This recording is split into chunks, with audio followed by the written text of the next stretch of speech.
Change the system. My gosh. That was awesome.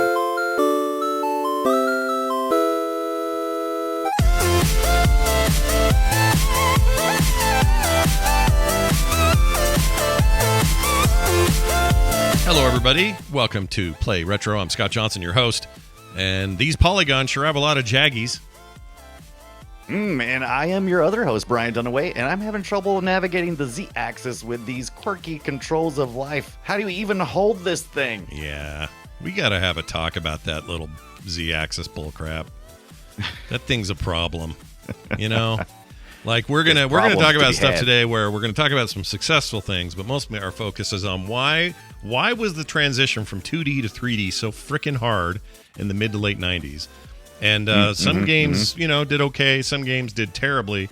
But then there's a couple that did okay, but also didn't really have an idea of how they wanted to work that control yet, you know? Yeah, how did our rock stars do it? How did the console mascots do it, right? That's the ones we want to see fall flat on their 3D faces. Or that's right. Maybe not. Or their 2.5D faces if you count that Sonic, what's it called? Sonic Spin. The isometric 3D Blast? 3D Blast, yeah. Which I thought was rad back in the day. Does it hold up? It's got 3D in the name. Yeah, the little intro movie is really bad. Well, really, we should talk about that when we get to that point, because I would like to talk about that intro. We'll get to it. We talk about retro stuff here on the show. We're going to do all of that coming right up. But before we do, I have been giving a lot of thought this week and last week, really.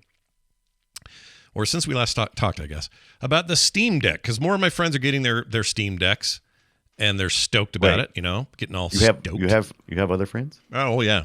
Yeah, a whole bunch of them. They're not as cool as you, though. They're not as cool as you. Okay, good. All right, yeah. Continue. Steam Deck. Good now? Okay. Sure. They're all getting their Steam Decks because they're in like the second phase of shipping or whatever. I still haven't got a notification, so I assume I'm in the third or fourth. And that doesn't even guarantee I'm getting it. And here's the thinking. So they made a bunch of advancements with it since it released, like fixed a bunch of problems it was having, mostly UI issues and some performance stuff and a few other things. However, the big question for me is, will this be the end-all, be-all, ultimate retro machine, handheld retro machine? And I think it might be. Yeah, I think it is. I think you're absolutely correct. I think that is the main thing pushing this device. I think more people are interested in making this thing into a retro machine than just about anything else. I can't say that for sure. And maybe I have a very narrow field of view, but it feels like whenever anybody talks about it, they're always like, "Oh, I want to do some retro gaming on this thing." Yeah, I think maybe some of that is early adopters are going to be the types that also want to tweak it and hack it and goof around with it. Whereas everybody else in the mainstream sort of like, yeah, let me know when that's cheaper or let me know when that's popular or whatever. I mean, they've kind of already had a couple of things like this, but not to this degree of quality where you could have an actual PC in your hand, like close to something like a Switch. But I mean, is it really that compelling to have your PC games on a handheld? I mean, it's kind of there. I mean, we had the NVIDIA Shield, and I don't know, but doing the retro thing. I mean, for me, I'm not so interested in like 3D games, but I do want. Well, when I say 3D games, I mean like big AAA games. I don't really care if that's on a handheld, but I am interested in just like the throng of amazing indie content that you could play there. So. Yeah, I don't know. I feel like all there's my a lot. platforming games. I'm stoked about. Oh yeah, platformers and freaking every Castlevania like you own, you'll want to play on there. You're gonna want to play your what's that one, Death's Door, which is a game I keep meaning to get back to and beat. Like there's a lot of games I want to play on there, but I have to admit my chief interest here is how will this be as a device that is a good, retro machine. And it sounds like somebody in the chat says emulation station's running on it just fine. So that's cool. Right. Yeah. Yeah, I see a lot of things. Now, once again, I'm subscribed to a lot of retro stuff. And maybe it just feels like all the news I'm seeing on the Steam Deck seems to be like, it's like, it seems like be retro stuff. But I will say even on Polygon and the mainstream stuff, I still see more news about the retro and possibility of retro more than I see, people being excited about, AAA titles or something. Well, the nice thing is you should be able to, in theory, the retro the potential retro gets bigger because you're not just talking some Game Boy shit. You're talking about everything in the 2D era, everything up till, I don't know, maybe even past Dreamcast. We might even be talking like some of the 360 and PS3 emulation that's going on. I don't know, but it's a really compelling and interesting device. And I'm not even in line, Scott. I'm not even in line on the Steam Deck. Yeah. Why should I get I know in why line? you're not. I know why you're not in line, because you don't like hype. You're never a tip of the spear hype guy. No, you're not into it. You like when there's something sneakily hypey, like somebody on a Reddit page went, "Did y'all hear about the thing? And you plug it into the deal and do the stuff?" And then Brian goes, "Ooh," because you like that kind of thing. You're not wrong. Yeah, I think it's been pretty typical. I think maybe as a defense mechanism from all those years of launch things. It's like, oh, it's a launch thing. Everybody's gonna be in line for it. I don't want to fight anybody. As a matter of fact, I had an opportunity to get a PS5. I had an opportunity to wait in line to get a PS5, and I said, no, I'm not waiting in line for any of this stuff. Now, if you say, Brian, there's a new device, and do you want to put your name on a list to be notified when it's available? Yes. Yeah. Yes. Yeah. So in that way, the Steam Deck is kind of more like my usual thing, but I think you're right. I think the hype kind of turns me off a little bit. Yeah, I do that too. I have to admit. And it didn't used to be that way. I used to be first in line kind of guy. I just don't care anymore. I don't have enough shits to give anymore about stuff like that. But I know that eventually I'll get my hands on one, whether it's now or later, or maybe by then it won't matter because it failed, or maybe it did real well. And I'm like, all right, looks like it's time to bite the bullet. Problem is, speaking of biting things, I have to get a new crown in 2 weeks, which means there goes $1,000. So F the Steam Deck, I guess. And then remember when you used to have a tooth there? Yeah, that was real retro. Yeah, that was retro as hell. Actually, it's funny you say that. I have a silver tooth or a silver filling that's failing, and it's the last tooth I have from high school that has something done to it from high school. So that filling happened when I was like a sophomore, and it's finally coming out all these years later, and I'm pretty stoked about it. I'm pretty stoked. This old ancient, who knows what was in that stuff. It's finally coming out. The dentist probably know, but I don't know what it is. But why silver? Make it flesh colored. Why can't you make it tooth colored? Well, don't make it flesh colored. That's weird. But you could do it. It's actually, you're right. That is a little bit weird. I think I meant to say tooth color, and you're right. But I'm so excited about the Steam Deck, but I'm also just kind of waiting to when it's just like being sold like normal, so that I can go, I'm ready to buy. Yeah, here it comes. I like to be here free in X number of days. I like to be free of that demand sequence of. Yeah, ooh. I don't like thinking about something every day. Yeah, I don't either. I'm with you, dude. I feel like the older I get, the less that appeals to me. And except for the rumors that Nintendo is spreading around about that Game Boy support on the Switch. Oh, GBA. They better not. Okay, if they add that support. Yeah, and they don't raise the price on the monthly thing past where it is with the N64 add-on, you might have me.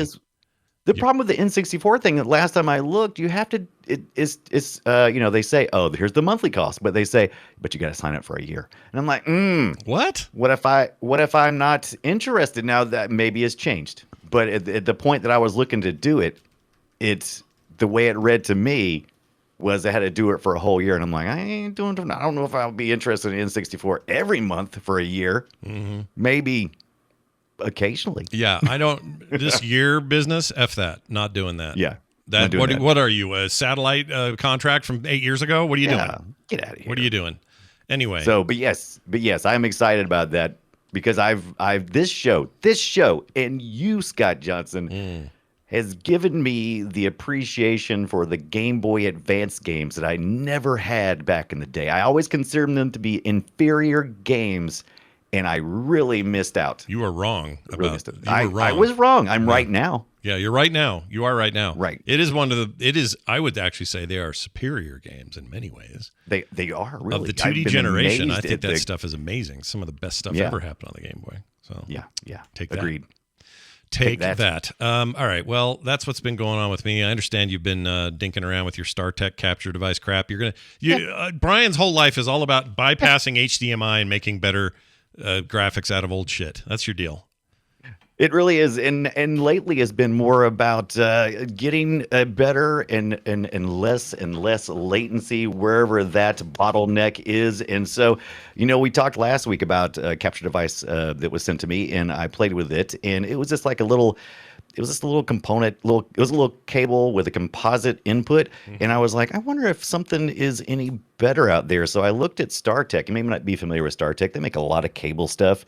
But they have this capture card for about $150 on Amazon.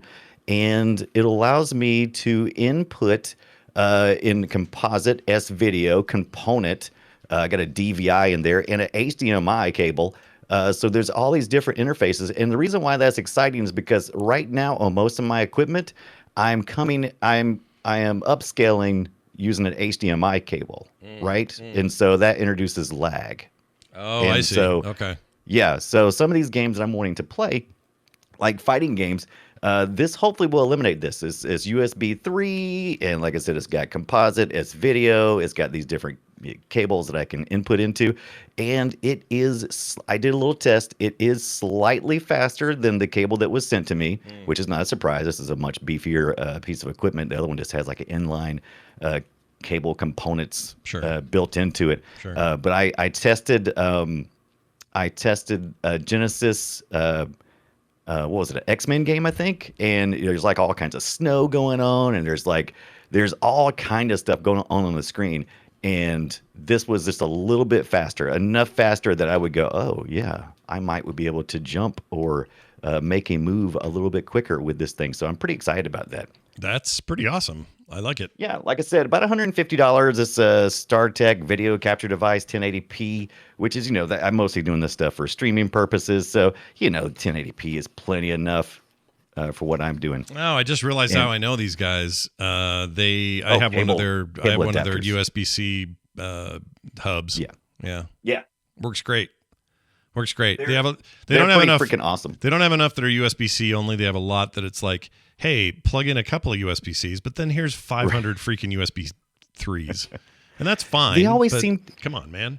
Give me the. They're always making adapters that I end up needing because I'm like, oh, I need to go from DVI to HDMI, or I need to do something like that, and they make good quality products that aren't too expensive. Yeah. Right. Yeah, I'll give them that. They seem to do good. I'll give them that. So go check it out if that sounds like something you're trying to do at home with your conversion, like Brian's doing. StarTech might have the answer. But don't forget to ask me about my coasters.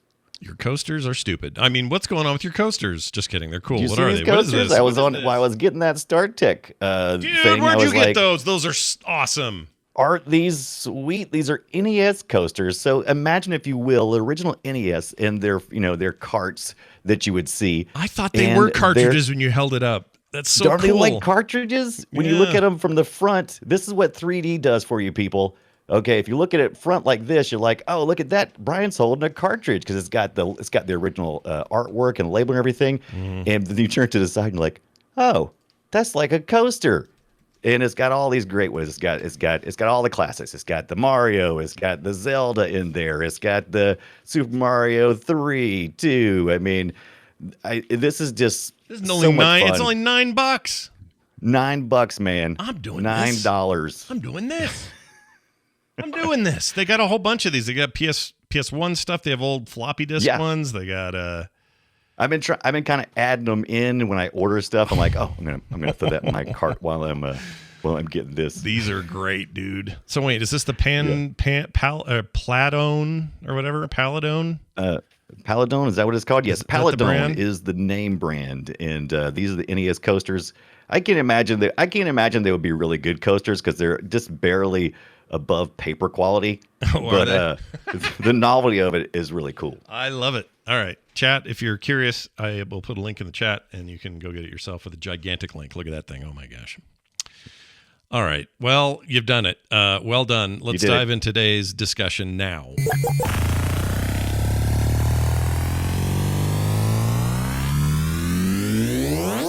Shall we play a game?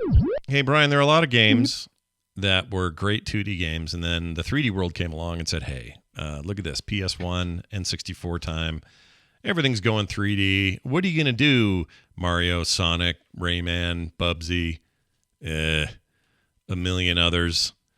And they all said, varying degrees of okay to shitty is what their answer was. It was a hard transition. It was actually really, really tricky time for those franchises to try to figure out their place in a 3D world and how those games would translate really well. I think everybody always thinks of this game here. Okie dokie. And listen to this. Dear Mario, please come to the castle. I have baked a cake for you. Yours truly, Princess Toadstool. Okay. Peach. That Peach bullcrap is the worst. First of all, it's not. Peach. They don't have their volume is effed up because their music's too loud, and Peach you can barely hear her. But then again, VO back then, nobody knew what they were doing yet. Mario sounded fine. Peach was horrendous. But then, you got this. Some gameplay. Hey, look at Mario running around in 3D, full 3 dimensions. It worked. They somehow pulled it off. We'll get to the Z-axis in a minute. But the game, somehow, 3D platformers were born, I think, on the back of the success of Mario 64. Everything else that came after kind of stole from it, lifted from it, including their own games.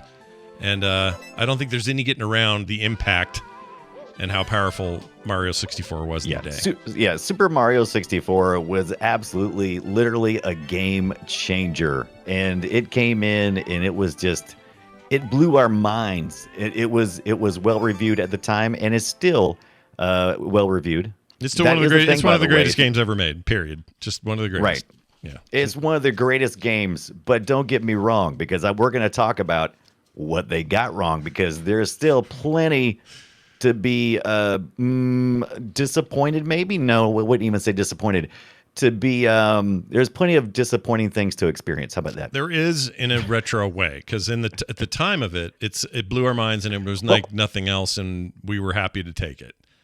Right? I'm going to disagree with you there, because I do so. Tell me. The game, this had some game breaking to it for me. There was literally, I played this back in the day, and I rage quit like after level 2, and I kept coming back to it and going, I just can't stand the way this controls. What'd you hate about it? I didn't understand what I hated about it at the time. Yeah. I was just like, I don't like it. Now, you also got to remember, this is 1996. And so we're also, in addition to consoles going 3D, we're also seeing Quake. We're seeing Tomb Raider on the PC. Mm-hmm. These are also some very compelling early 3D things and competing. So if you were just on, if you invested into the 64 system, this would be absolutely the showstopper. There would be no comparison. But forget about controls for a second. I'm not saying they're not important, but let's discuss this game. And by the way, this is not our episode on the Mario series. That's coming at a different time. Oh God, yes. We're going to talk about this in the context of, some of these other failures, but this game, its structure, what you did, how you did it, how you cleared a level, the inventive design of, how this game works and how nobody else seemed to know what they were doing. I mean, they were way ahead of their effing time. This game. Oh, they were so far ahead, and I think that actually may have hurt them just a little bit. And I've been trying to think all week what I think created the failure for me. Obviously not a failure for everybody. Obviously plenty of people like it, but I also know that some of the complaints I have are some of the same complaints that I've heard other people say as well. So they were inventing this, man. This was a 3D action platformer. That was open world. It wasn't that it was just a action platform. It was open world too, right? Mm-hmm. So I mean, we're running around with Mario in a whole new way. Yeah. He's able to go just about anywhere, and you could make decisions based on any of that stuff. Yeah, you could go where you wanted to. The idea of open world games didn't even exist, and this was a game. Well, I mean, there were some concepts that were sort of open worldy, but this is truly one of those. Not in the platforming arena. Yeah, and this had kind of a combination of you need to do this before you can progress, but also you can do a lot of stuff before you have to go to that place. Like there's plenty to do and try and fail at, and go try another one while you're recuperating from your horrible failure. I think that in retrospect, the camera controls are bad, but we didn't know what we were doing yet. Like, it was too early. This is like the first of its kind. So when you see this show up on people's best video games of all time in the top 2 or 3, it deserves it. I think it deserves it. It absolutely is. It is absolutely one of the best games. Now, if you go, what's one of the most enjoyable games to play? It's not going to be in the top 100. I would put. Still don't know, dude. I found it to be magical when I played it. Like, I think, like I said, if you enjoyed it back in the day. Okay, so here's probably the thing that I realized. I started going back, and I shared some of the YouTube links I had for what I did for research for Super Mario 64, while I was trying to figure out what exactly it was that really irritated me. Because back in the day, it was just, I didn't like it. I just didn't play it. I'm out. I've had a lot of game experience since then, and I'm like, oh, let's try to figure this out. What was really bothering me? Well, part of it was the jumping was not always 100% consistent with my expectations. So some of the things I found out about the programming is in the platforming, 2D platforming, everything was calculated exactly. When you jumped, it was all timed to you knew, the character in the program knew where you were going to land based on your interaction. Here in a 3D world, it's a lot more complicated. So when you jump, it kind of can cheat a little bit to kind of let you land in certain places. So it's kind of got this close enough mentality. Only problem with that is it also can screw you. So sometimes it saves you, but then in other times it screws you. And I've never liked that in any games, because I really need my character precision and physics to be consistent. I get you. Now, here's the thing, though. This is what we're talking about today. So I think it speaks to that. So I don't disagree with what you're saying. But I would argue that its classic status holds up, but it holds up with the caveat of we were going through a growing pain here. And that growing pain was evident here. It was evident on almost everything the PlayStation put out.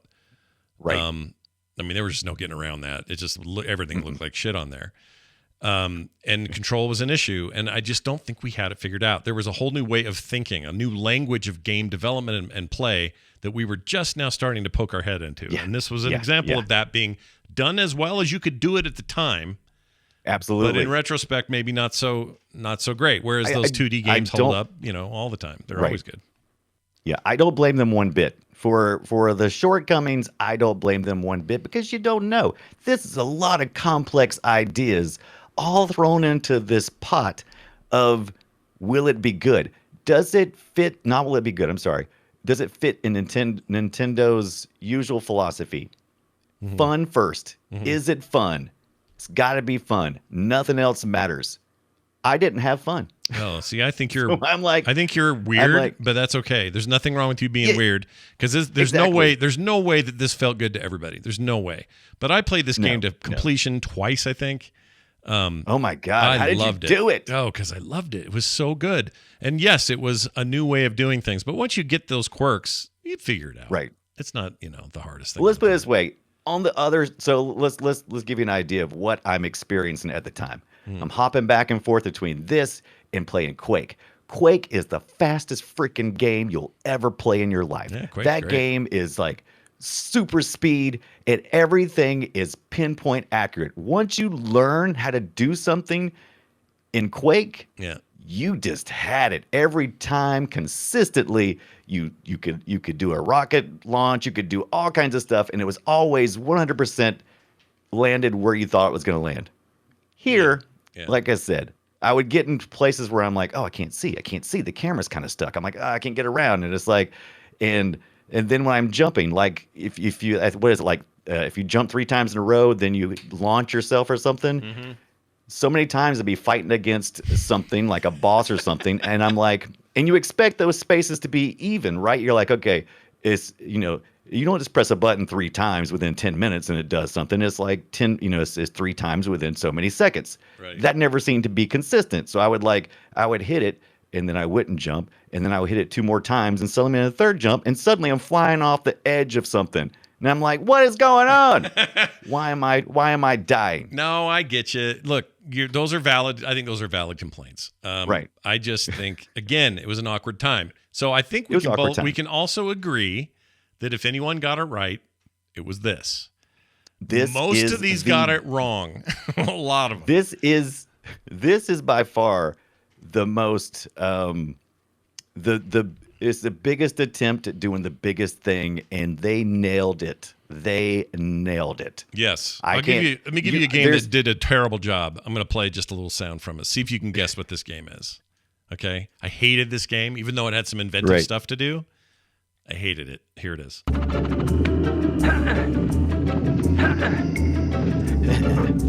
And yeah, it is. Does that sound familiar to you at all?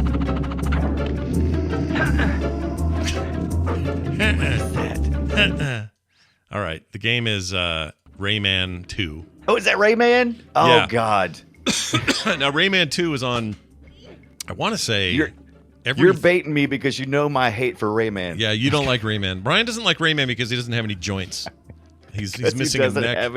He doesn't have any appendages. He's got hands and feet. He doesn't have the connective tissue between the hands and the body. Yeah, and he's got no neck. It's just his doofy head on top of the thing. Stop cheating me. Yeah. Now the later 2D-ish stuff that came out like 10 years ago or less, those are cool. I like those games a lot. They're really fun. They remind me of like Rayman gets really good. He has a couple of really excellent titles that are just freaking phenomenal. Yeah. And this game, Rayman, there's some stuff here. It's okay.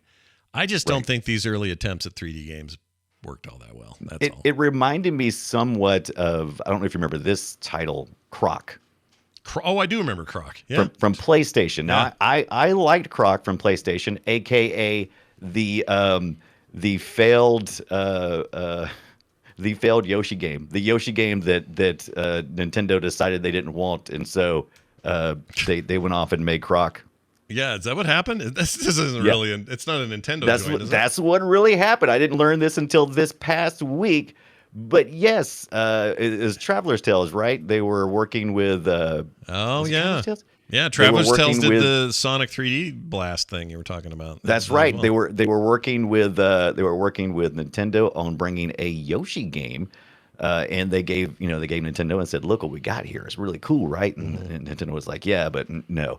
And so they went off and they reskinned it a little bit, and they called it Croc and sold it to the Sony PlayStation. And there you go. Yeah. This could have been the first 3D game potentially from when it was first being developed. Yeah, they could have been before everybody else. I remember kind of liking Croc. I played it. It was all right. Yeah, I liked it pretty good. It was all right. I'm glad it wasn't a Yoshi game. Yeah. I don't know. Maybe Nintendo would have forced them to have a little better, more little quality control. Croc 2 was a little bit better. I liked it. It was fun. Because if it wasn't as good, good enough for Nintendo standards or whatever, then I have no reason to think that that's not true. But I actually enjoyed the time I spent it. I totally forgot about Croc. Holy crap! Yeah, look at that thing. But maybe that's the problem. Is it's pretty forgettable. If it was Yoshi, it's okay. It's not bad. Yeah. It's okay. Now, I would recommend, by the way, your whole control thing with Mario 64. When's the last time you watched somebody speedrun that business? Because, man. Oh, God. You want accuracy? Those people seem to have it. They know what they're doing. If you were just speedrunning, probably. I mean, if you were just speedrunning. Yeah. But, I mean, it's an open world, so there's plenty of potential and possibilities of, trying different areas that, a speedrunner would probably never even hit. So, I mean, like Quake. Once again, I'll go back to Quake. I could be anywhere in Quake, and I could do the things I wanted to do. That's true. But they're not, obviously they're not platformers, but I played Quake the other day. Quake is hard to play now, I think. To me, it's a similar thing. It's like first attempt, amazing. We all loved it. We didn't care. But we've refined how those games feel. And now they feel better. And so when you go back and play Quake, you're like, oh, this is weird, twitchy, and way too slippery. And like it's all over the place. And it's hard to say because, okay, so let's talk about how I played Super Mario 64 this past week. I played it. I went by, I kind of searched my soul and said, okay, how did I feel about the N64 at the time? How did the game feel to me? Mm-hmm. And then I also played this N64 game on my PC using RetroArch and Muppin, maybe. I can't remember what the core was, the emulator that I used for the 64. And I was like, is this how it really felt? Because I don't know, because I had an Xbox Series controller because I did not have a N64 Oh, gotcha. controller. And I was like, I really feel like I need to do that because I had completely kind of forgotten that those 4 yellow buttons on the upper right-hand side of the controller was what, managed the camera. And on my Series controller, it was done with my analog stick. And I'm like, well, this isn't a real experience. I'm like, do I really know what I'm doing here? So I ordered an N64 controller, by the way, which I was hoping would be here by now. It's not. And I also ordered an adapter that allows me to plug in two look at you, Mr. N64 Multitap. controllers Yeah. into my PC. So I'm gonna You're do like a multi-tap junior there, dude. That's what that is. It really is. And so I'm gonna come back to it later and talk about how I think the controls hold up at greater length. That's the reason why I didn't want to tackle the control part as much as what I felt like was going on. Yeah. And that's the reason why I kind of watched some of those, how things were programmed and how it was, how everything was set up on the back end. But it's I don't want people to think that I can't believe Brian hated Super Mario 64. I didn't hate it. No, you don't hate I didn't hate it. You don't I just hate didn't find joy in playing it like I did other 3D games. Well, see, that's the place where you and I will diverge because right. to me, it was pure video game joy when I got that game. I was so enamored. That's all I wanted to do. I loved it so much. But how were you holding the controller, Scott? That controller, I mean, I'm going to go ahead and say it out loud. That controller sucks. It's bad. It's a bad controller.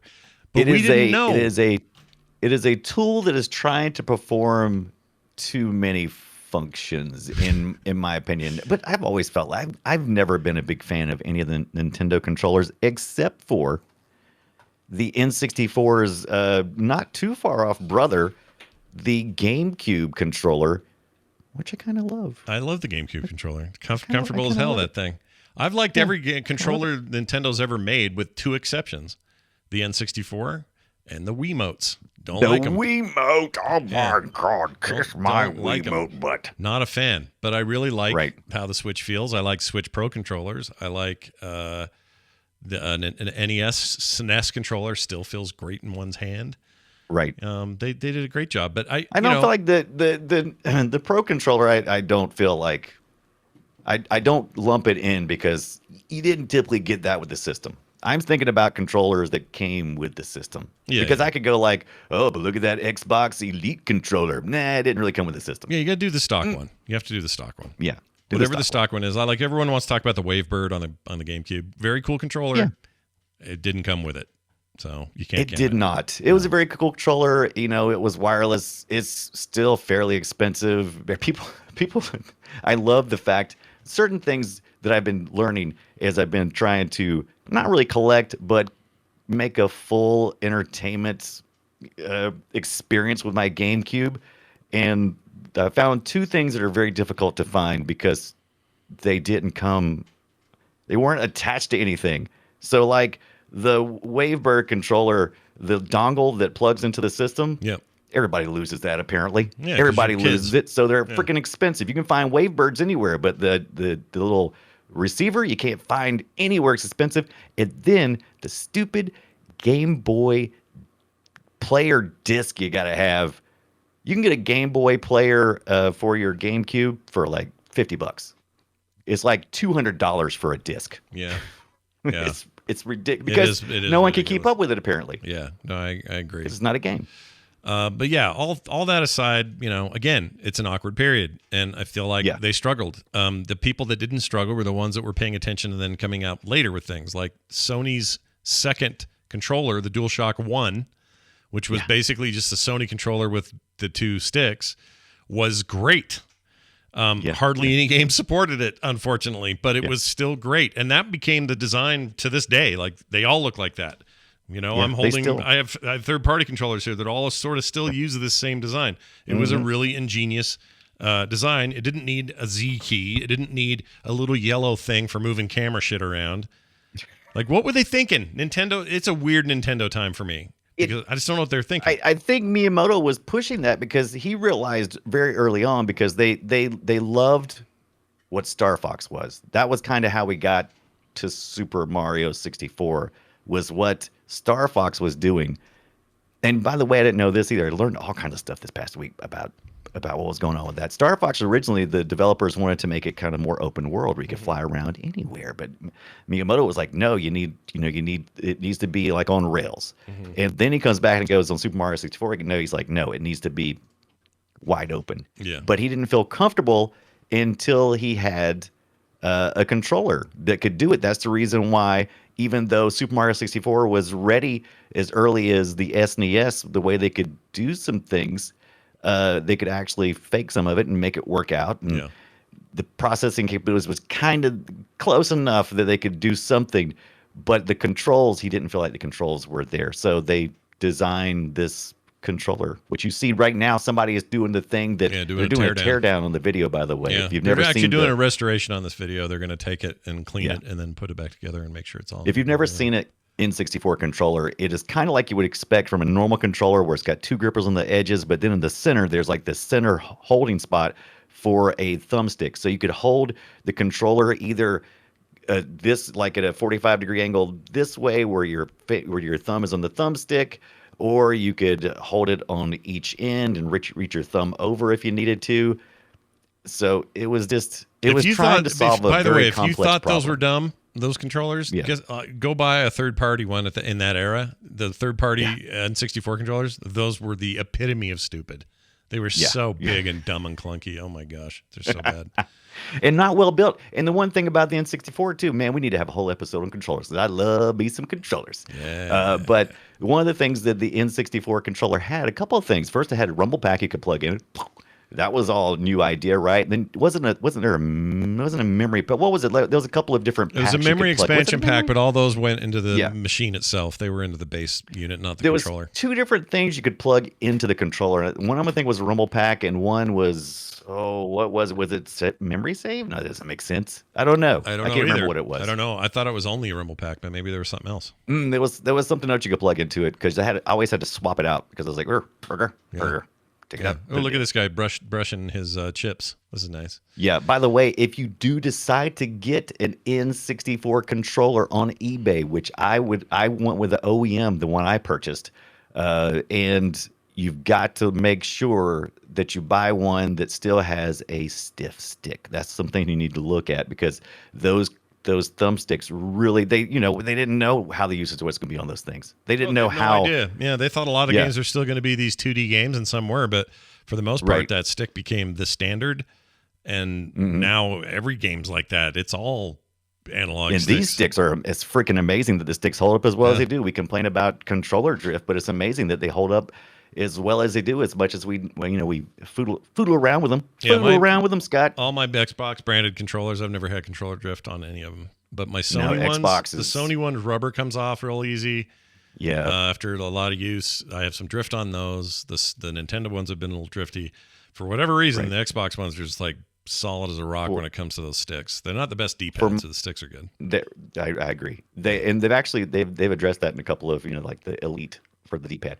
I've got large hands, and the Xbox controller is perfect for me. I won't say that it's a superior controller over any other controller, other than to say that the Xbox is perfect for my hands. It's also became the standard for PC connectivity for controllers, and kind of hard to deny all that. But I like Microsoft is like support for everywhere. Yeah, let everybody have support for these controllers. Exactly. I like the PS5 controller fine, but I find it flimsy and weird feeling compared to those series controllers. Just feel like trucks. It's like, give me that. I'm a play a video game. Like there's just something about them. Can't explain it. All right, let's talk about Sonic 3D Blast. Can't say English. Sonic 3D Blast. I'll play a little bit of this, so anyone who remembers this, good on you. Okay, so this was Sonic 3D Blast.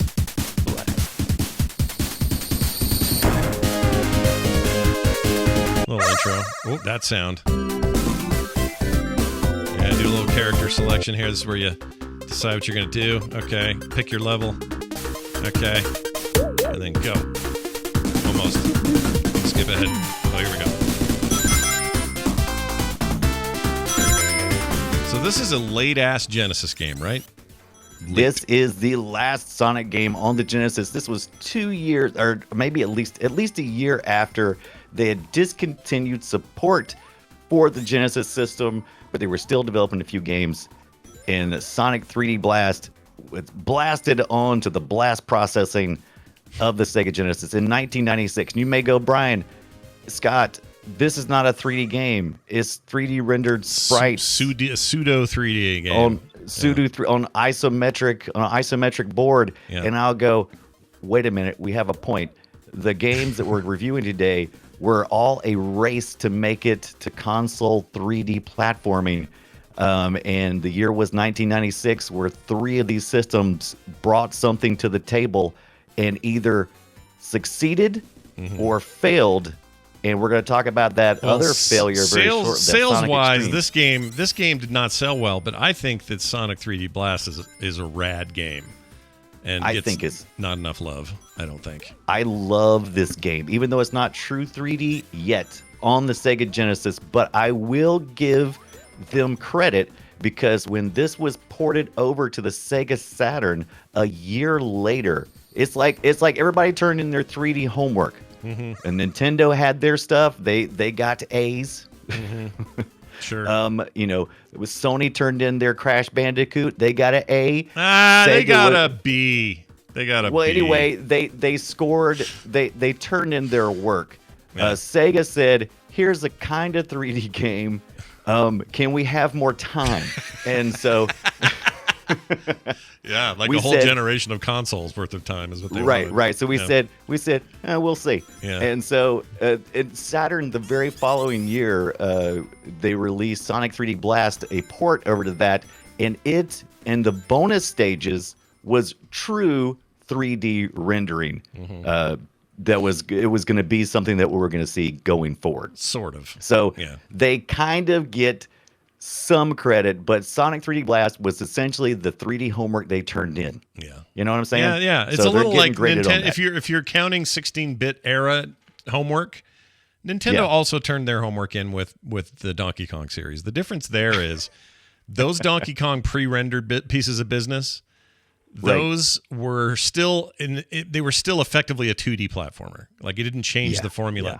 Whereas this game, its attempt is that all right? We're going to use, we're still on the old tech here, but we're going to make basically a 3D game. What's the difference? Yeah, and they did. It's 3D rendered isometric, and a lot of damn fun. Yeah, I must say so. I like it. Now, I did not have any problem controlling this game, and it might be because the game was a little bit. Wasn't what you usually expect from Sonic. Sonic is a very fast game, and I actually liked some of the slowdown they had. And the reason why it was slow partially is because I read a whole bunch of stuff by the director of the game, John Burton. Mm-hmm. And, he talked about the limitations of the hardware and what they had to do and how frames were drawn. Right. And so he explains it quite well on his YouTube channel. I think it's Game Hut. If you're not following what John Burton of Traveler's Tales is doing, you need to follow him. He's got a director's cut of this too, by the way. This really? Sonic 3D Blast. Yeah, really? That sounds neat. And we'll talk about how to play. I'll tell you all about that when we get to our where to play this at. Because I have a very frustrating relationship with Sonic. The original Sonic games, 1, 2, and 3, Sonic and Knuckles, all that. I don't think I like. I don't even think at the time I did, other than they were kind of the hot thing. And the reason I don't like it is because it is just a lot of streaking past stuff. And I don't feel like I got any time to see anything. I feel like that's not a real game. I want to be able to sort of take my time.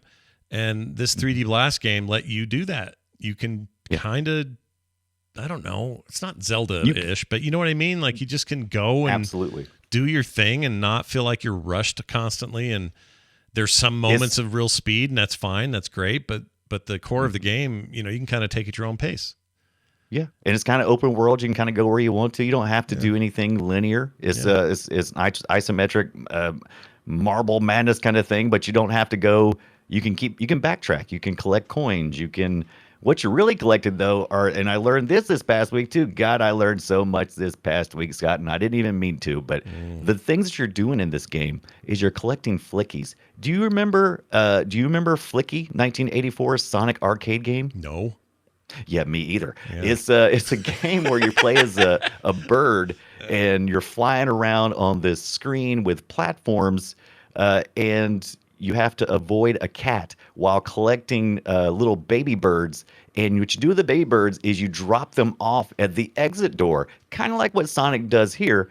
And that's the reason why they call them flickies, because you can go and you can drop off the flickies and keep them safe, so that you can progress to the next area. Yeah, So the whole I game's thought a fetch quest, basically. It's kind of how it it works. really is. Yeah, which But is fine. The you know. little, yeah. But man, I played this game hands down more than more than Crash Bandicoot, more than Super Mario 64, Yeah. more than anything this week. I played it because there's so many different versions of this. I played it on the Genesis emulation. I played it on the Saturn, by the way, which is probably my favorite on the Saturn. Saturn 2D And- games are the bomb, dude. They're so good. Yeah. Yeah. So I liked it because of the texture mapping, and then the bonus stages were actually in 3D. I got to say that the director's cut, really good. One of the complaints that people have about this game is the fact that it is kind of slow. It doesn't really seem like Sonic lots of times. He sped all that up because he can, because he got the processing power now. Oh, I And see. that's available out there. You can get it. I got it on Steam. You can buy the Genesis games. This is one way to do it. You don't have to do it this way. This is the way I did it. I bought the Sonic 3D Blast on the Steam for $5, and then I went to the Steam Workshop, downloaded the mod from the director, and launched it and played it, and it was definitely an improvement. Interesting. Interesting. It's 'Cause- faster. Got some more. It's got to get just a better feel to it. Well, you definitely have the hardware now, which is, makes a big difference. I think part of the reason this game didn't succeed in its initial sales and reception was really a simple reason, which is you really changed what Sonic is. So the fans were like, "Wait, what even is this? It feels like a novelty. It doesn't feel like a proper Sonic game," and that's unfortunate because, Nintendo may have faced that as well with Mario. But they pulled it off so well, nobody questioned it, and it stayed there since. Right. It doesn't diminish the quality of those 2D games, but basically they were saying, look, here's, Sonic, but not the way you remember him. He's not running around sideways. I think it really threw That's right. people, and nobody bought Yeah, it. and the chat's kind of making a good point. Yes, it was kind of influenced by Mario RPG. Yeah, right? yeah, I could kind see of had that isometric look too. I can see Kinda that. They had were that all pre-rendered pseudo 3D sprites as stuff. well. That whole thing was the same style. Yeah, and this is also there was a Game Gear. We haven't talked about the Game Gear on this show yet. By the way, I bought a Game Gear way back in the day at Kmart. It was like 4 years after they were pretty much just out the door. I was like at a Kmart and I saw one for like $20. Oh, I duh. picked it up and a bunch Yeah. of games for like $2 or $3 a piece. I don't know what I did with the thing, but it totally blew my mind away at the time. I bought but there one was- brand new and spent too much money on it, so that's cool. Yeah, I didn't spend hardly any money on it. Yeah. So there was one called Sonic Blast that launched the same day, and was part of the same marketing thing. Yeah. But it was called Sonic Blast. Nothing like this. No. It's nothing like this. They No. pretended like it was the same thing. It's like It this was isn't the same. thing. It was the same. No, it basically played like the other Sonic games, except slower because the Game Gear was not as powerful as the Exactly. Genesis was. But Yeah.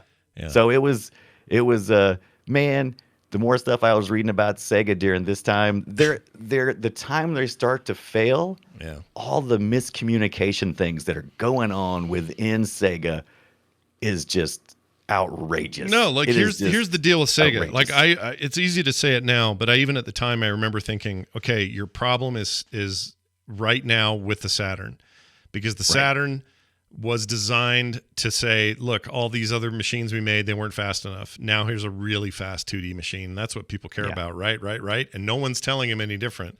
And then that thing launches alongside roughly the PlayStation 1, and they're like, whoa, wait, that thing's all 3D. What are we doing? Oh shit, we're gonna have to wedge 3D in here somehow, which is what they did, and it was bad.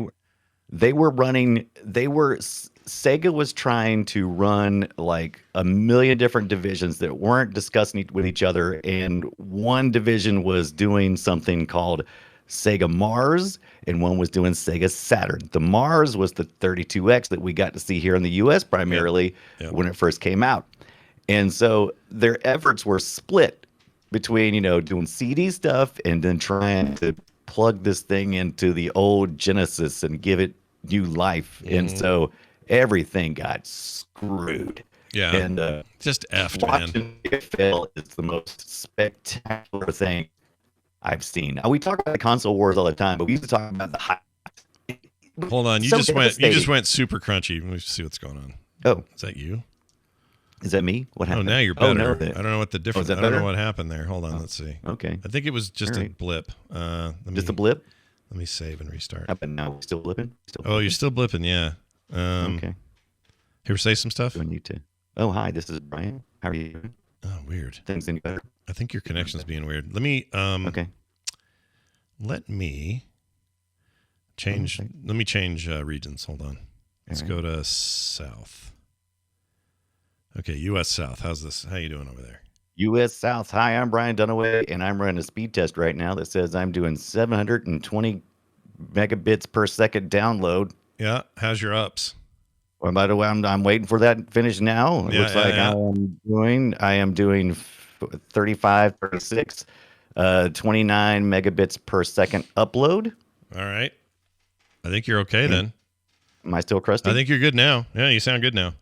All right, sorry. Okay. Tech issue, everybody. We're back. So, Brian, you were saying, sorry, continue on with your... So what was I saying? I think I was saying that Sonic fell spectacular. And we usually talk about the console wars at the beginning, right? We usually talk about what happened at the beginning. We didn't talk about the victims of this.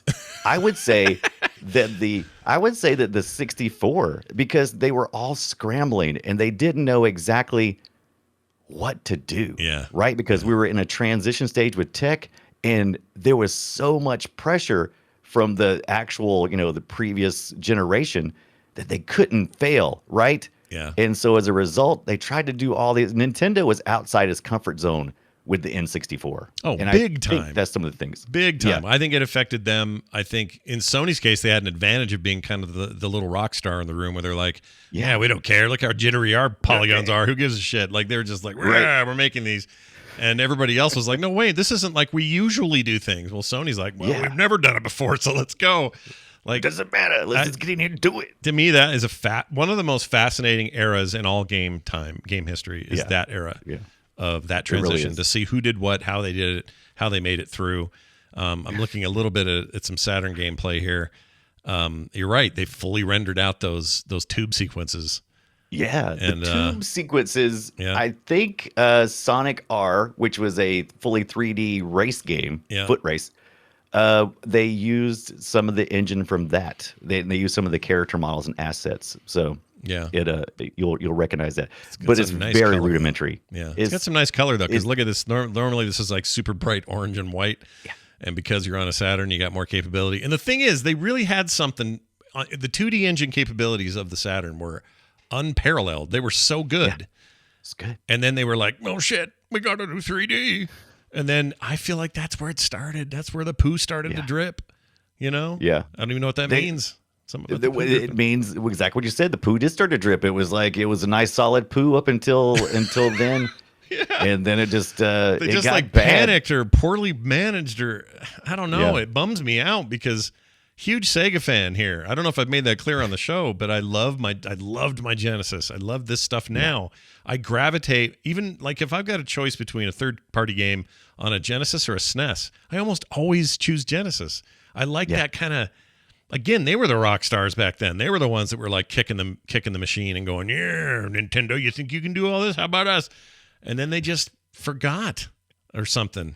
They imploded because this is some of the stuff I've been learning. Once again, I don't know all this yet, but I do know that there was a lot of Sega of America was made up of a couple of different things. The ones we think about Sega of America really is just artist and marketing. Yeah. STI, which was the Sega design team who were doing the programming and stuff, they were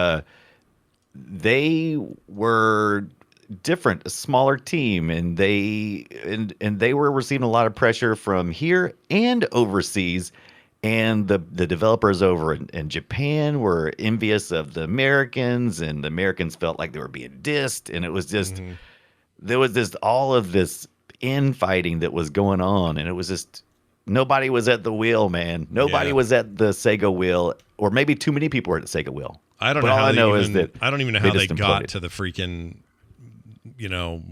ultimate success of having a Dreamcast even come out. Like, The Dreamcast was a miracle, man. it is a miracle. It's a freaking miracle, and it is still one of my I all-time loved my favorite I consoles. freaking loved that thing. I loved it. I think the controllers were weird and all that, but whatever. That was the era of weird things. It was so great. It's the first time I ever played a multiplayer game with a friend over the internet, and it was on something that wasn't a PC. And I did it on I think we did NFL 2K because that was the game that year. It was an amazing football game, and I played my friend Dave, I guess, like all the time on that thing, and we had to make sure nobody was on the phone because it was all dial-up. Right. And it was like, Kim, stay off the phone. I'm going to get a touchdown here. Like that sort of thing. It was great, dude. I freaking loved that thing. It was so much fun. And they could have been. Felt like, bums me out. and it felt like every title was a winner, especially after the Saturn, where every title was like, what is this? A stinker. A stinker is what they were. Yeah, because, it was really hard to develop for the Saturn. So all the third-party people are like, nah, we're going to go play with Sony or Nintendo, because Sony was doing something, which was they did something.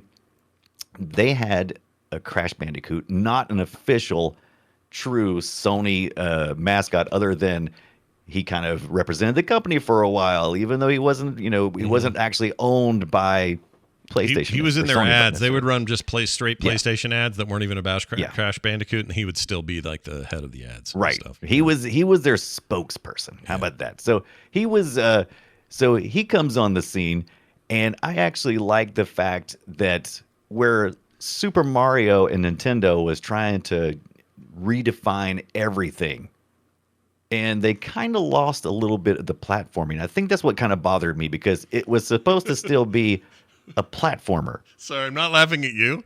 I'm laughing at Right. these ridiculous, overly gesticulated facial expressions in Crash Bandicoot. Oh my God. Go It ahead. was so 96 Yeah. for Sony, and Oh, it was yeah. so radical. It's insane. Yeah. So by the way, all the voice acting done by the same, except for one character, all done by the same voice actor. I didn't know this until I started researching Crash Bandicoot, but back then they had all no those- budget for anything else. It was like, we got one dude, Yeah. let's do it. But I Crash Bandicoot- interviewed the creator of this and the co-founder of Naughty Dog not Naughty too Dog. long ago. Yeah. And this thing was a bona fide hit for Sony. It did well, Yeah. especially And one. it was a great series, and Naughty Dog really did some amazing Crash Bandicoot games. Some of my I didn't play much Crash back in the day, but playing it this past week, I'm like, wow, they really kept all the platforming stuff, because you are on rails. They kind of keep you, like in a straight path, even though you're looking at, as they called the game, Sonic's ass game, because that's what you were looking at in Crash Bandicoot. You were all looking at Crash butt. That was kind of a new concept to us. It's like, What a cute- yeah. like Lara Croft for the PC. People were like, oh, look, I get to follow Lara Croft everywhere with her butt. Here's some sound from that game. Check this out. These sounds are this is so iconic for that game, because the sound of those crates and then those. Urdabaga, that guy. I Yes. love him so much. He's my favorite. He's basically your star from Mario. He where really you get, is. Yeah, you get unlimited power, or you're not going to die or whatever. And the minute But he you're said Urdabaga, I got excited. I love him. You're absolutely playing a platformer here, though. Look at this. I mean, yeah. you're just breaking boxes and jumping over stuff and attacking enemies. I mean, this is just platforming 101, just done in 3D. So they kept it simple, right? They They took a lot of brought it to heat for it 3D too, though. world. I remember the critics were like, "Yeah, you should do Yeah. more than this. This is just too linear for us, or whatever." Right. Well, I'm going to disagree, because after many years of playing it, I'm like, yeah, I enjoyed this. I like it. enjoyed. I like I it. enjoyed going from point A to point B. I thought it was a lot of fun. That And my game's God, still- oh my God, was this? Did you see that Crash Bandicoot with the weird teeth? In that Yeah, shot? where That he was where he wild. does his weird little pause at the end there. It's super stupid. Yeah, he's a Bandicoot, by the way. Yeah, he's a Bandicoot. For I anyone thought he was a wondering. wombat. I, for the longest time, didn't know that. I thought. Well, I remember reading that was like one of the possibilities was it was going to be a wombat, Yeah. and I was like, I thought a bandicoot was a made up word, but apparently it's a It's a real thing, yeah. animal. That's hilarious. No, it sounds like Yeah. something I would do. So I'm happy someone else did it and Right. figured out what a bandicoot is that way. But yeah, like who would have thought that this would be the Uncharted / freaking Last of Us devs? Yeah. Unbelievable company now. Like things have really changed in their favor. Oh yeah. But the guy that co-founded it no longer is there. He works at he left in 2012, 13, 11. 2012, right? Can't remember. He's now at Meta doing Meta stuff. Right, doing the business. meta stuff, baby. Yeah. Bringing us some more Crash Bandicoot, right? Yeah, more There's no Bandicoot, more Bandicoot, just I don't in think. VR. No, so the new Bandicoot, the 4, I guess it is. I hear that's actually Right. quite good. I want to try that. I've heard it's good too. I did play a little bit on Steam. I bought the Bandicoot Insane trilogy, which includes 1, 2, and 3, and it's, I guess, I don't know who had the license at the time, but they didn't have the original source code. So I'm assuming, I don't know if Naughty Dog was a part of it, or I don't know exactly everything. All I know is I fired it up and I'm like, oh, is there not a way to play with the original graphics? And it's like, no, it's a complete rewrite of the source code. Oh, okay. Because it's 4 is a complete four is a rewrite. brand new game. The other ones that are remastered, yes, you can't do reverse graphics, which kind of sucks. It'd be cool if you could.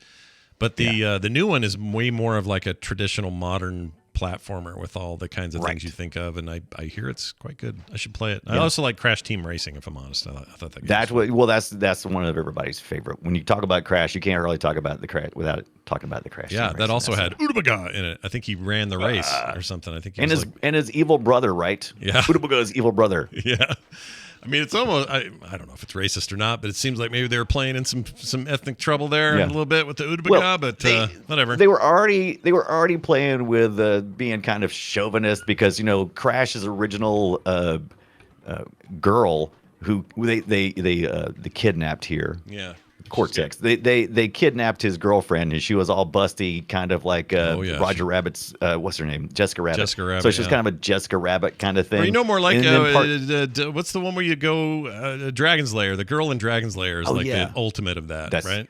That's right. And so now, but then in part 2, they made it. They had a sister come in, so she was a lot more, just sassy than really just being some kind of sex object. So. It's Crash Bandicoot. I have that on my GameCube. That was like the second or third game I picked up on my GameCube because I was like, I really didn't get into Crash back in the day. I want to see what it was about. And then when I thought about it, I'm like, wait, there's a Crash game on my Nintendo? And I was like, okay, but wasn't that a PlayStation thing? So I've learned a lot about Crash the last couple of weeks. Yeah, the Crash thing much, was some may interesting say. because now you can buy Crash Bandicoot things on everything, and it was never truly the Sony mascot we all thought it was. But Sony's mascot from the 3D era was Polygon Man. Is that what I read? I think I read that it was like Polygon Man. He was kind of like in the early stuff, marketing stuff. They had like this big giant polygon head. They could have done a lot worse than Crash Bandicoot. Here it is. Polygon Man was a former marketing character for Sony's North American offices. He appeared in the console's pre-launch ads, commenting on various launch games, but was dropped before Sony's first console, and replaced by a series of popular game characters such as Sophia from Battle Arena Toshinden, Parappa the Rapper, and Crash Bandicoot is on here as well. Polygon Man was basically like God. He's like a big head, big throbbing head. Going, It's a big head. He basically reminds me of a 3D version of Sinistar to me. Right. Rotten. People are mentioning in the chat room, mentioning Spyro. Spyro was Sony's other temporary mascot. Am I breaking up again? You did, but now you're back, so I don't know what's going on. Weird. It's something weird. Okay. I don't know what it is. I can't. Yeah, figure I it just out. saw it. It just flipped. I just saw it on my end too, so I don't know. But anyway, as long as am I steady now? You're good now. Yeah. All right, good. But yeah, Spyro was a real thing. Sony didn't really pick up a mascot. They've had several along the way, but they didn't. Not like we think of Sega and Nintendo. Well, I think now the de facto considered mascot is probably Kratos. It's God of War, I think. Yeah, that when you see it, you think Kratos. There's actually like a little robot thing or something. I think that's also did something. I never played whatever the crap that was, but I've seen it. Remember that PlayStation All-Stars Battle Royale thing that was kind of like Smash Brothers they had on the PlayStation 3? Yes. So yes. Polygon Man was a character in that. You could choose. And Oh, fight was with he? him. Yeah. Oh, that's cool. Let's see if I've got video. I do. Chat, look at this. So I never played this game. I remember it came out on PS3. It was a direct competitor to Nintendo's business. Oh, you can even hear him talk. Oh, my gosh. Hold on. Let me turn this guy up. Fight! See what he says. Power is an illusion. Absolute power is a seamless illusion. Okay, he's not even scary. Ready? Screw No, that guy. I expect him to be like, I am Giant Manhead. I am Giant something Manhead. echoey and reverby. Yeah, it's not good. Oh, Sly Cooper over there fighting Kratos. Yeah, see? Sly Cooper, also a fun little stealth game. One of the first console stealth games I played, I believe. One of the first 2D stealth games, or not 2D. Right. What am I trying to say? 3D third-person stealth games that I ever played. Yeah. If you don't count Sam you know, Fisher. There was a prototype game of a Sonic stealth game. I think it was for the Mars. What? So really? Yeah. I was like, wow, that's like opposite world there. I mean, why is there a Sonic transformer is the on opposite. This is confusing me. Of stealth. That game never went anywhere, right? The fighting game, nobody played that. That was a bad failure. I was aware of it, but I never really played it. Okay, fair enough. We didn't talk too much, and we need to have a whole episode on Sonic Extreme, and how it was canceled in 1996. Yeah, it was supposed to be the first 3D game, and there's a prototype out there, and I did play it. It was neat. Was it neat? Because I would be concerned. Well, how did you play it? How was that available? How do you get it? I forget where. I think it's just I found it on the internet. I don't even remember where I downloaded it from. I just looked it up and found it on the internet and downloaded it. And next thing I know, you can use there's like a fisheye filter on it, where Sonic is kind of like in a fisheye looking thing, and you actually can walk the walls and stuff. Like the whole world rotates around as you like when you walk up walls and stuff. It's pretty neat idea, but they had a long way to go. I mean, it was just a prototype, and it's kind of a shame we didn't get it. We didn't really get a proper Sonic 3D game until Sonic Adventure on the Sega Dreamcast, which I think you said before that you didn't really care for. I hate Adventure. I hate it. Yeah, 2. I liked 2. I didn't care for the first one either. We were very much heavily at that point into all this. I'm like, I don't need this much story in my Sonic game. I want to run. Yeah. You want to run. You don't want any story. See, that's one of my biggest biggest complaints. Right. Here's the Extreme right now. Yeah, this is Extreme. On screen. That is. It's pretty weird. But it's that really, really ugly Saturn graphics. It's so bad. Like it really is. They did not know. Well, again, the machine was not meant for 3D, and so they had to do as rudimentary as possible, and it just came off like. What was that game that we played? That was an indie game that was. It was basically on like a platform like that, and you're running around the platform. That hit number one, or hit. Hit 1.0. It's out of early access. It's called Bullet something. Ring. That's right. Ring of Bullets. Nope. Bullet Time. Nope. Bullet Rogue. I don't remember. It's good though. Bullet, something like that. But it was kind of like that idea. It's like you're on the outside of these rings, which is kind of cool, right? Sonic on rings on the outside, and in this open world, real platforming where you got to jump or you can fall to your death, into nothingness. And he's getting rings on rings. Think of that. Yeah, he's getting rings on rings. Yeah, and that's intense. I think it actually. I would. I wish I could have made it. I wish it could have made it. I agree. Let's play a reason why I think Sonic Adventure is bad, though. I have some. Oh sound. Yeah. All right, enjoy this right here. Oh yeah, this is happening. He goes full anime at the end. Giving Sonic that voice, biggest effing mistake you people ever made, ever. Yeah, and you make Mario go woohoo, fine, no problem. I got it. It's good. It's this fun little stereotype of Mario. It works. He doesn't say any more than like 5 words, and he goes, woo, yeah, and that's it. You give him a full vocabulary going, hey, Tails, let's go get us some hot milkshakes or whatever bullshit. Ugh. Hate it. It was okay. So the music I really liked. It is this. It's just. Here's it's some. just- Why it's not just almost use metal. my plane, the tornado? So listen to that. It's so metal. Thanks, but you gotta check out my newest power supply. Ta-da! Okay, that's. Whoa! A chaos Okay, so emerald. And kinda they're like always pop singing metal. back there. They're always going, Sonic is doing stuff. So the all the locals. So okay, in Mario you had to read a bunch of stuff, right? Yeah. That's one of the things I didn't care for the Super Mario 64. You had to read a whole bunch of instructions, and it was all in this weird cursive script. I'm like, what? I can't even read this.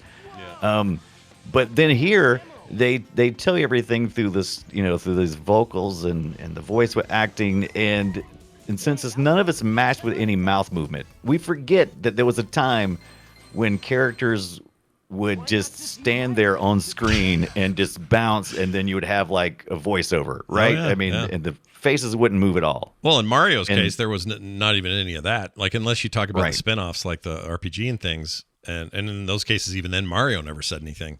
But Right. it was always just so straightforward. And so I think the biggest risk Nintendo took, actually, one of them that worked out really well, was not screwing around too hard with the characterization and just said, what if it's just a little woohoo, yaha, woohoo, and that's it. Woohoo! You know what I mean? Like that. I think that was Yeah, really smart. It was understated, Absolutely. but also more than it was, but less than it should be.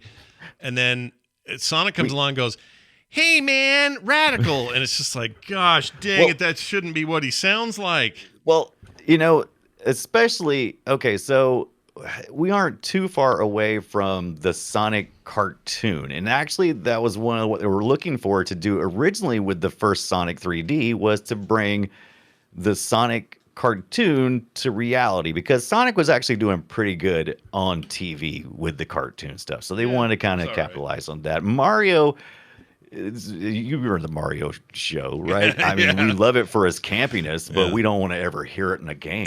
I mean, No, we never ever listen. I want to reiterate what Brian just said. We never ever want to hear it in a game. I don't want to hear Lou Ferrigno. No, that's his name. we don't. Yeah, Lou Lou Albino. Is it Albano? Lou Albano. I don't think it's Albino. Yeah.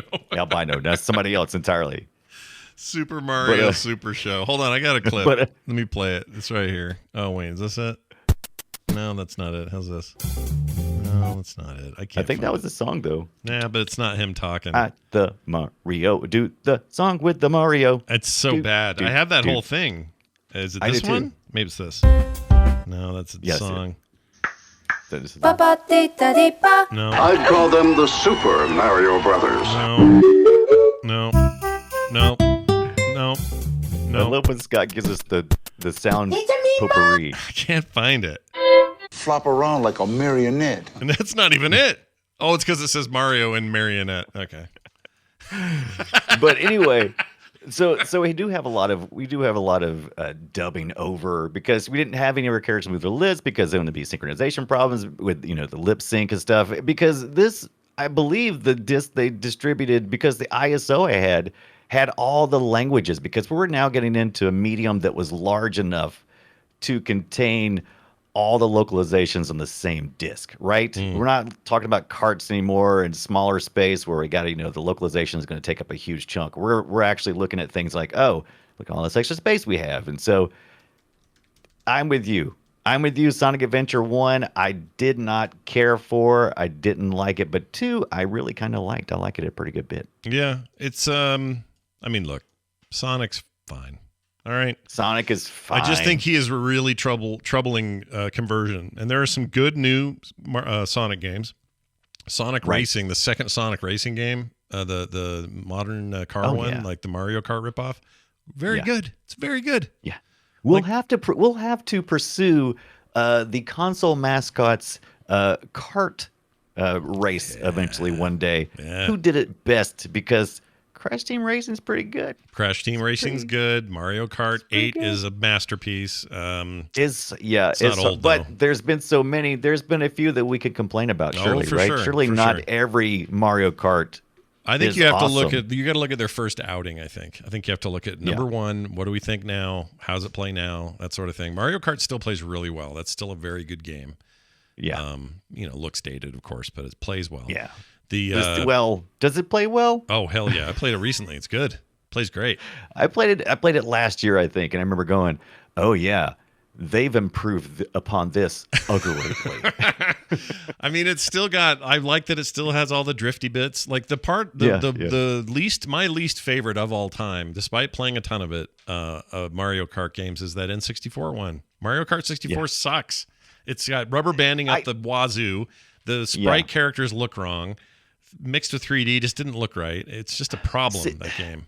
The 64 was the most Nintendo was ever ahead of everybody when it comes to actual raw power. Yeah. They kind of overshot. Yeah. And said, we want to be the biggest and baddest on the street. And they kind of overshot a little bit, in my opinion. Yeah, I agree. I think they overshot. So yeah, and I think they lost a little bit of their original vision, which they've returned to many times since, which is make it fun first. Yeah. Nothing else matters. It's got to be fun first. Yeah. Do you want to? I'm going to make a modern recommendation, which is not going to surprise anyone because I'm sure a lot of you've already played it. Game Pass is pretty pervasive now, but the new Psychonauts 2 game. Yes, that is such a spiritual successor to. It owes its life to these games, but I am telling you, that game is awesome. It's so well made. Do not sleep on that game. Just because we had a couple of busy years with lots of great games, don't forget about that. It's really good, and it's part of the Game Pass on Xbox, right? Yeah, Microsoft owns it, so it'll be there forever. We're getting to a place where we're going to stop saying Microsoft owns it because it'll be true of everything. They kind of own everything. Yeah, it's starting to feel that way. I just realized that we were talking today about all this WoW stuff that came out today, and this will be the expansion they announced today. Dragonflight will be the last expansion that isn't owned by Microsoft. Wow. After this, whatever's after this one will be a Microsoft joint, assuming the deal goes through next year as it's supposed to. Right. We shall see. We shall see. Oh, by the way, one more thing about the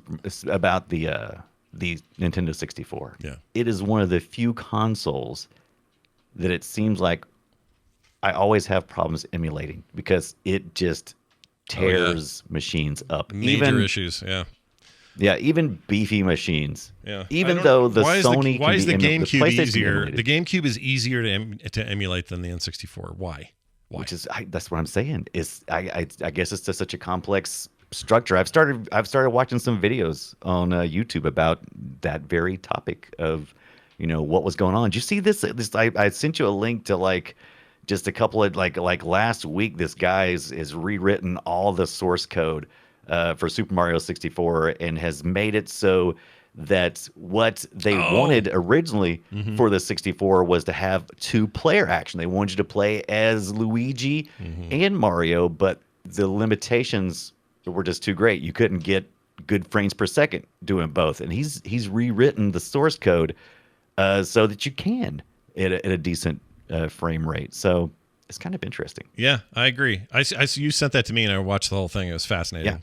Yeah. Seek that out, you guys. I didn't know what half of what he was talking about. You know what I love about it, though? This is why I love that guy. First of all, he's German as hell, and that's great. Yeah. Second of all, he has a great English accent, or German accent in English. What I really loved about it, though, is that he didn't bother. A lot of games people will crack into some code, and they will show like frame rate data and where you're at, and like lots of little running numbers to kind of give you some data. He decides to tap into the Super Mario 64 font. And everything's presented in that freaking googly font, and it's amazing. Yeah, it is amazing. His name is Kaze Imanar. I'm not saying that even close, but it's Kaze. And if you look for his YouTube channel, he does fixing the entire SM64 source code, and it's pretty impressive what he did. Yeah. Yeah, no, it's cool. You guys should go check it out, especially if you like a German. I like a German. Yeah. All right, there it is. Send us your feedback on this one, guys. We want to hear what you think, what you thought of some of these games we talked about, and also some of the ones we didn't talk about. Maybe some of the more obscure failures in the 3D transition that certainly. And tell me how I'm wrong. Tell me how I'm wrong, or even better, or tell me how I'm right. That you're right. Yeah. Ooh. Destroy it. All right, we're going to play Guess My Game. This is a little game we play at the end of the show, or in the middle of the show, where we try to guess each other's game that we chose from yesteryear. We do it with sound and a hint of a year, and that's it. So I'm going to start with mine. Here's your hint. I'll give you an exact date. June 1st, 1994. Wow. Okay, chat, play along if you want. That's like 2 years before what we talked about mostly today. It's true. 94, big year for games, and this was one of them. Now, I played this then. I will say it's not the most mainstream success, but you should know it, I think. Maybe the music will do it for you, because you're closer to a 90s kid than I was. I was late 80s kid. You were early 90s kid. So we had some crossover there. I'm wondering if you'll recognize this for what it is, because it's very early 90s kid game. So here you go. You ready? Boom.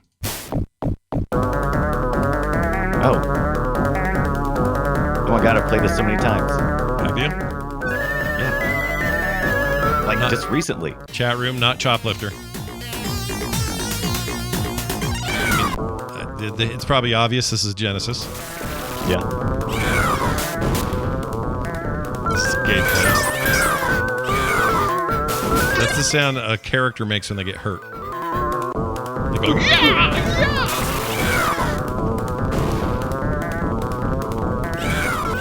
Any guesses?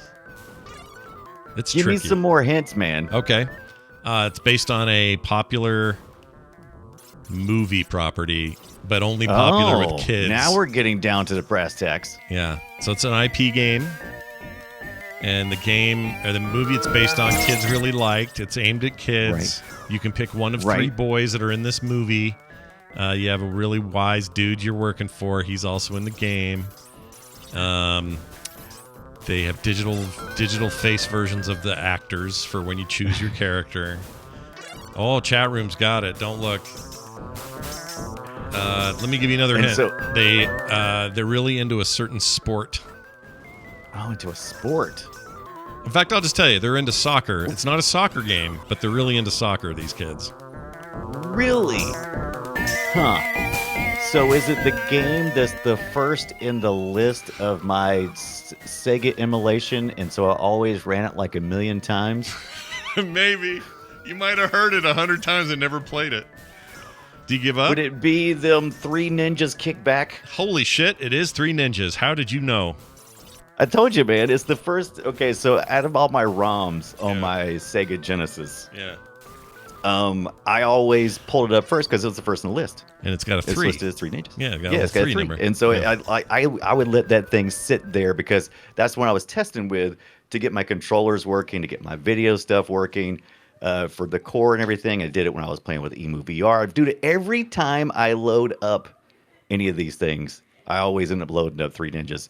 And it's one of the most infuriating games to play if you don't have the controller right. No, I 100% agree. I still am not sure. I tried today to play it again, and I can't figure out how to get onto the ropes that swing so I don't die on the spikes. Yeah, you start out platforming. There is no let's walk for a second. Yeah. There's none of that. It's like immediately, if you don't jump from one stump to the next, you're dead. Yep. And so it's infuriating not knowing if controls correct. Work. You are 100% correct on this. It's not a great game. Soccer, it's okay. Though. Was that in the movie? They were just. I think so. Weren't the kids? Oh, they were into baseball. That makes sense. Maybe I screwed up and told you the wrong sport. That wasn't fair. But yeah. Matter. I knew right away. I was just waiting for you to give me as many clues as you could because I was hoping. Other than the last couple of weeks, it's been like we've been getting them like right off the bat. So I was grabbing. Other than grabbing the vine to swing, it's actually okay. Right. It's a fun, okay platformer. It's okay. Right. It's okay. Speaking of the show, Chad, I've played a lot of the show this week. That game's good. Yeah. The show. By the way, it's really good. Yeah. Go ahead. By the way, I picked the game that I did like almost 6 days ago, and I was sweating it because I was pretty sure I wasn't going to remember. Do you remember it though? Oh yeah, I remember. Oh, you do. I had to look it up. All right. I had to look it up, and I was flipping through, and I'm like, oh yeah, now I remember my angle. I had an angle. Okay, 87 is the year. Why I picked this one. So I'm going to play this. Year is 1987. Yeah, it was a good year. It was the year I graduated. I was supposed to graduate in 88, but I was smart. Oh, were you though? Not really. I had street smarts. Let's put it that way. My test score sucked, but I aced everything. Or no, I'm sorry. It's the other way around. my homework records sucked because I hated the man, Right. But I Look, had amazing test scores. I am my age now, Yeah. and I still think homework is stupid. It is stupid, but I had amazing test scores. Every test score Right. just destroyed everybody in my wake. Absolutely. That's just the way it works. Absolutely. All right, here you go. I tested well. Here's Brian's. Ooh, ah, ooh, ooh. This is awesome. Oh, how do I know this? Some people are probably going, "Oh, I know this."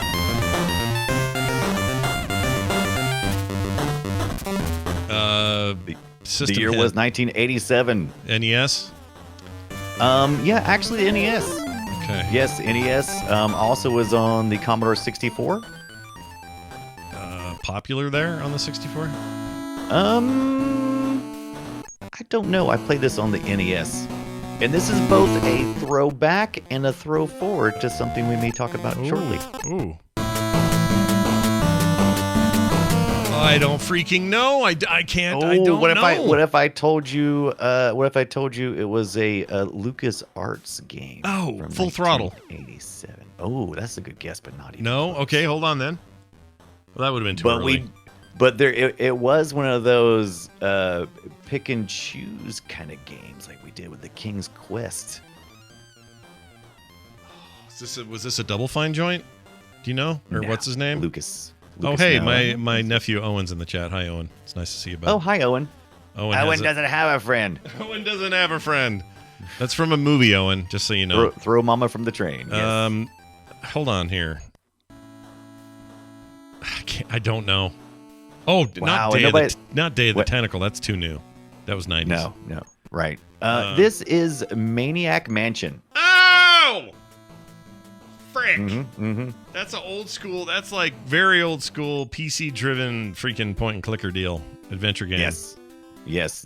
Shoot. I did it on the NES, but it was on the PC. Also, Day of the Tentacle is not far off because it was kind of adjacent to Day of the Tentacle. I think wasn't some of the Day of the Tentacle monster wasn't that in I don't know. Maniac Mansion? Was it? If I remember correctly, Might have been.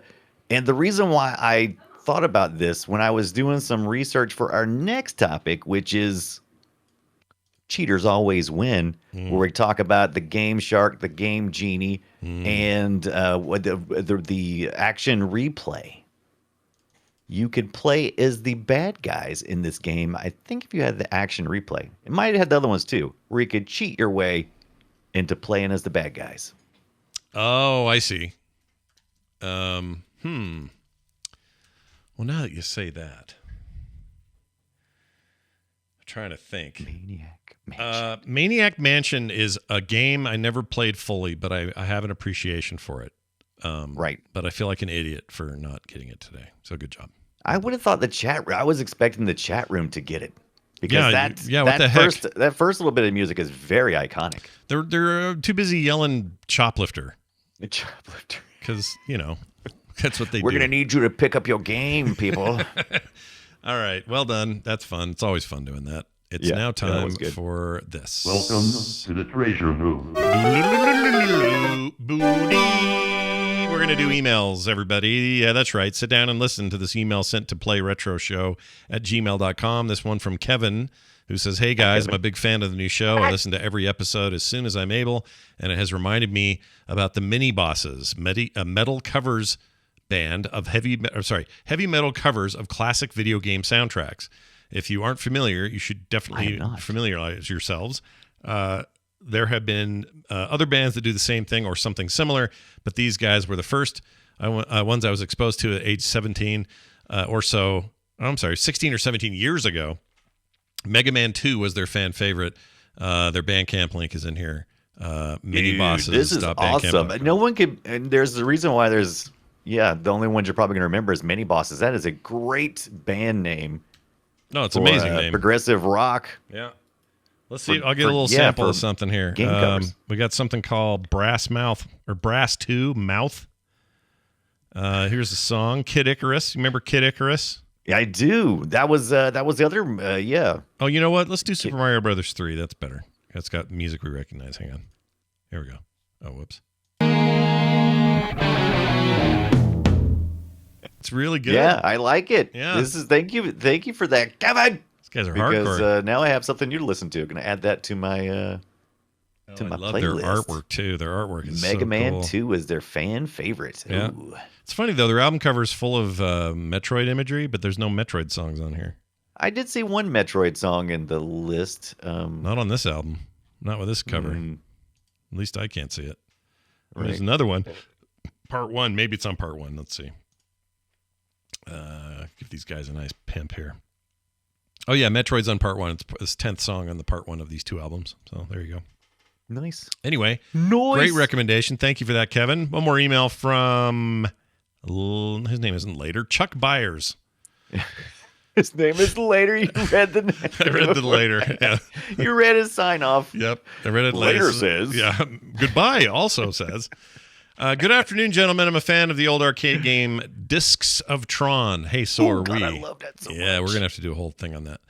I have it bookmarked on archive.org. I play it from time to time. Yesterday, I was searching for a little deeper information there, and I found a PDF of the manual for its arcade machine, and he attached it. I didn't put it here, but you can easily find it. I grew up in Pittsburgh, and there were a lot of arcades to go to, but the only Discs of Tron was at a mall about 30 minutes from my house. We would make a special trip just to play that game. Dang, Skippy. I wanted to know, Scott, did your dad have an arcade one? I don't think there was any other stand-up arcade machines like it. You stood up, it had a little seat behind you to lean against. Also, it was kind of like a phone booth that you got into. So instead of just standing in front of it, so that was cool and unique. The manual is a good picture of it. The gameplay is still fun to play. At the time, I was into playing Ultimate Frisbee and Racquetball, and DOT combined elements of both. Discs of Tron is DOT. You had to fight the AI on the other platform with the disc. You could throw 3 at a time, and they all had to come back to you before you could throw another one. The object, of course, is knock the other guy off the thing or get knocked off yourself. When I got demoed, when the meta people had me in their virtual world and they were demoing player-created stuff, one of the things they demoed was I poured it into a big Discs of Tron recreation. It was actually freaking rad is what it was. Anyway, he says, looking at the manual I saw and it helped me recall that it had a flight stick that had a trigger on it. I remember that. It was like a full-on... It was a really cool, like almost like translucent or something, wasn't it? It was awesome. Yeah. It says you could fire discs to move your guy around, but there was also a Tempest-like wheel that was used to move the aiming reticle around the wall. That's right. Yeah, dude, that's a cool machine. That Discs of Tron machine. Badass. That was a wicked cool machine. Now, I just looked up because he was describing one like in a phone booth and stuff. I'm like, I don't remember that. Mine was just, you just walked up to it and it was just like a regular arcade machine, but it was, it had the cool stick and the wheel and everything. Yeah. And I pumped a lot of course in this thing. It was a pretty good value because you could play for a pretty good while on a quarter. I didn't feel cheated. No, and no I rubber felt like banding. I had a chance to improve. Yeah. So it was a good game. It was hard, but it was fair. Arcade. Yeah. I like that. It was hard, but fair. Just like Tron. Yeah, like Tron himself. Maybe not Tron. Who was the bad guy played by David Warner? What was his name? I just call him David Warner. It just doesn't even. I love that. They gave him a name, but I'm like, whatever. He's David Warner. He's a Klingon in the 6th Star Trek movie. Anyway. Hey guys, guess what? Flynn is the real bad guy. Go ahead. Yeah, Flynn was always the truest evil man is Flynn. Hey, good news, by the way. This is exciting stuff. We're going to do, Brian already mentioned it, but we're doing Cheaters Always Win next week. Game Genie, Game Shark, Pro Action Replay, all that stuff you remember, we're going to dissect what the hell that was about. It was a weird fun? time. Did you enjoy it? I mean, maybe, but here's the thing. This would be horribly frowned on today. Now, people like to hack things and do things and whatever, but if you're caught cheating in a game, people are pissed, especially multiplayer. Right. Well, see, but you wouldn't use that stuff with like multiplayer games unless you were couch co-op, and then they wouldn't know you're cheating. So, I mean, it was just a way. So it extended the life of the video game. I rarely cheated when I first got a game, but I did eventually cheat a good bit because, there's a certain point that some of the cheats let you do, like you could automatically go to a particular level. Mm-hmm. You could jump straight to it. So if you couldn't have a game save or something, or if you lost your passwords, then you could just jump straight to it. So it's kind of like filled that gap of BS sometimes that it allowed you to adjust the difficulty of the game by keying in crazy amounts of codes. Yeah. Long codes you had to look up in books and stuff. Oh yeah, I remember books. Remember books? Books, man. Books. Yeah, remember books? Nobody likes books. But anyway, that'll be next week. Very excited about this one. It's going to be a fun dig. So come join us next week. Oh no, we won't be here next week. We're trying to figure out what next week is. I'm not saying there won't be a show because I just don't know yet. We're going to Las Vegas for the morning stream, and it's like that whole week except for the weekend. There may be a way for me and Brian to hook up at the tail end of the week or something to do something. I may record something there. We're working all this out. Okay? Yeah. The next show proper would be what we just said. But yeah, there may be a show in between that is something different. Yeah, we're going to try real hard to get something out there. So some of you I know are coming to Vegas, and I look forward to seeing you all then. In the meantime, send us those emails. As I told you earlier, it's playretroshow@gmail.com. And if you don't be doing that, what you be doing? Be sending us those. Playretroshow@gmail.com. Patreon.com/playretro is how you can support this show if you like what Brian and I do and you want to throw us a little cash. It's not much. So head on over there and say, I don't know, $1. How about a commercial-free experience every time for $1? Oh my gosh. Yeah. How cheap is that? That's insane. Patreon.com/playretro. And I know you're sitting on your thumbs over there going, I really should, but I'm too tired. No. Now's the time. Click, bam, boom, you're in. Okay? That's only 4 rounds of Discotron. Yeah, Discotron, 4 rounds, 1 quarter. Go. Or no, wait, I'm sorry. That's $1. Anyway, Play Retro Show on Twitter. You can find us on frogpants.com/playretro as part of the larger Frog Pants Network. That is it for us. Brian, any final words before we go? Yeah, Discotron rocks. Yeah, it does. Let me go get my Tron suit on. I want to go do all things Tron now. Tron's great. Yes. I love Tron. Tron. Tron. Turn on your Trinitron TV, and we'll see you next time, everybody.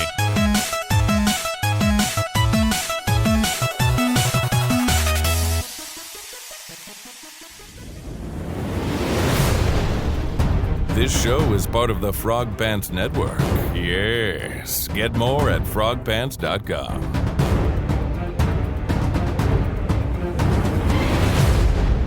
Hey, I'll play with you some other time. Okay, Sonic, freaking go home. I'll play with you some other